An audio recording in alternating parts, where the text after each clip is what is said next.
Chapter 9. From time to time we were asked by the company to entertain overseas visitors in London. One such visitor was Waddy Fear, sales manager director in Nairobi. By good fortune we bought tickets for the musical Pickwick, starring Harry Seacombe, who sang the great song, "If I Ruled the World." The evening was a roaring success, Waddy laughing loud and long. So Kenya's tentacles continued to reach out towards us. Jane loves gardening, and she developed a beautiful bed of enormous peonies and poppies in the front garden at Tring.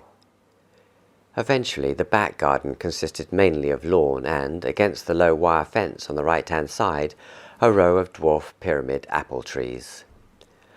I watched with pride as these trees developed, and soon there was maturing fruit on each tree. One particular evening, having worked late, I arrived home after dark. Next morning, looking out of our upstairs bedroom window, I saw with astonishment all the fruit was gone from the trees. It lay scattered around the fence. Hell, we must have had some wind in the night. I didn't hear it, but it has blown off all the young fruit I was so proud of, I said. "There's something I have to tell you," Jane replied. "Yesterday, when they got back from school, Nigel and Derek from next door had a game of cowboys and Indians or some such. They shot at one another over the fence. Their ammunition was your fruit. Our neighbour's son had Perthes disease and wore a caliper on one leg. But he was a sturdy youngster and could throw an apple as well as anyone. Anyway, the fruit originated from our garden, so presumably Nigel started the battle." We were lucky with our neighbours and friends. A near neighbour was Patrick Russell, who worked as a company secretary in London. He was besotted by steam trains. In his home you might well be bored by his stories of the great steam engines, and even recordings of them chuffing from here to there. He and I climbed on a steam train at Tring one day, and I sat opposite him, my back to the engine. We reached the first tunnel on the London run. To my alarm, our window was open, and the smoke from the engine was now billowing into his face and over his office suit. I leapt to my feet and closed the window. "No, no," he shouted, "leave it. It won't be much longer. We shall have the joy of these trains." He opened the window again and sat beatifically in the smoke. Another day at Euston, he leapt off the platform and ran along the line, camera to his eye, photographing a steam train that was drawing out of the station. The station staff were not amused. From time to time, having left our wives home with the children, John Sykes and I would find ourselves at the same local party. On one such occasion I drank too much Spanish claret. John drove me home, propped me up against my front door, rang the bell and drove off round a few corners to his home. Soon after that unsavoury episode, on a Tuesday evening, I arrived back home from work. After a few minutes the doorbell rang. Outside on the mat stood two policemen. "May we come in, sir?" "Yes, of course. What can I do for you?" They came in. "Would you mind telling us what you were doing on Friday evening, sir?" Well, can anyone remember what they were doing 3 evenings ago, I asked myself. Then, to my relief, I remembered I had been at a children's party with one of our children. The two policemen looked unimpressed.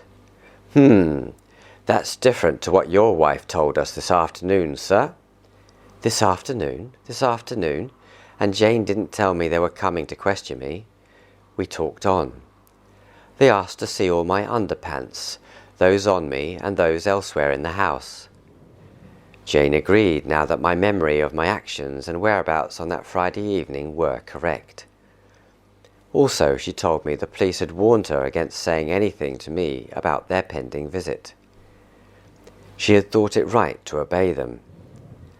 The police now explained to me that on that Friday evening a man, 6 foot tall, with a trilby hat, had assaulted and raped a girl in a field outside Tring, leaving her for dead. In response to the police inquiries, someone had told them I was 6 foot tall and sometimes wore a trilby. The police now showed me a photo fit of the person they were looking for. My mind was whirring round. Who had sent them to me? Would one of my drinking friends have done it for fun? I turned on a serious face, demeanour and voice. I think I know someone who looks a lot more like your photo fit than I do, and is 6 foot tall and wears a trilby. They were all attention. Yes, his name is, let me think now, John Sykes. I think he lives at... And off they went to call on John. Ah, those were the days. John and I stayed friends forever, through widely different careers, returning back to the Tring area many years later. Having proved his credentials at tennis, Mark Otway was not slow in making predictions. Virginia Wade, he said.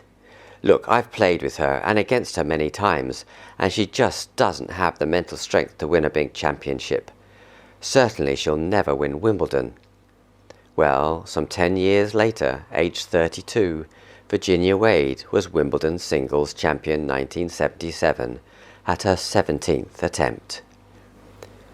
Mark went along to the Tring Rugby Club as a playing member and offered to start junior rugby. Any boy aged 6 to early teens would be eligible. Mark would teach the best New Zealand style of possession rugby, and, to my pleasure, he accepted me to assist him. By good chance I had also been taught this style of rugby at school, and quickly Mark seemed to approve of my coaching, although he did not care for my weight and waistline. Nevertheless, I was sufficiently fit and keen to pass muster, and Nigel was old enough to learn the game, and so we started.